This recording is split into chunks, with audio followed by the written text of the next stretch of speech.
श्रीमद् भगवद गीता अध्याय 4 श्लोक 22। यदृच्छालाभसंतुष्टो द्वंद्वातीतो विमत्सरः समः सिद्धावसिद्धौ च कृत्वापि न निबध्यते। जे मनुष्य સ્વત પ્રાપ્ત થતા લાભથી સંતુષ્ટ રહે છે, ઈર્ષ્યાથી મુક્ત રહે છે, તેઓ જીવનના દ્વંદ્વથી રહિત છે। સફળતા અને નિષ્ફળતા બંનેમાં સમભાવ રાખીને તેઓ સર્વ પ્રકારના કર્મ કરતા હોવા છતાં પણ કદાપી બદ્ધ થતા નથી। જેવી રીતે સિક્કાની બે બાજુઓ હોય છે તે જ પ્રમાણે ભગવાને પણ આ સૃષ્ટિનું સર્જન અનેક દ્વૈતતાયુક્ત કર્યું છે, રાત્રિ અને દિવસ, મધુર અને ખાટું, ગરમી અને ઠંડી, અતિવૃષ્ટિ અને અનાવૃષ્ટિ વગેરે।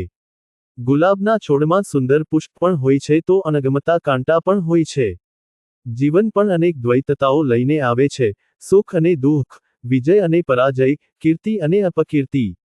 સ્વયં રામને તેમની દિવ્ય લીલાઓના ભાગરૂપે અયોધ્યાના રાજા તરીકેના રાજ્યાભિષેકની પૂર્વે વનવાસ આપવામાં આવ્યો હતો।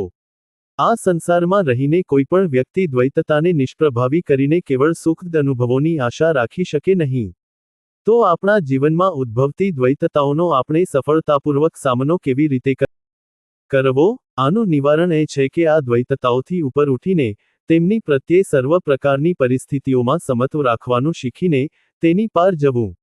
આ ત્યારે સંભવ બને જ્યારે આપણે આપણા કર્મોના ફળો પ્રત્યે વિરક્તિની ભાવના વિકસિત કરીએ અને ફળોની ઈચ્છાઓથી રહિત થઈને જીવનમાં કેવળ પોતાના કર્તવ્યોનું પાલન કરવા ઉપર ધ્યાન કેન્દ્રિત કરીએ।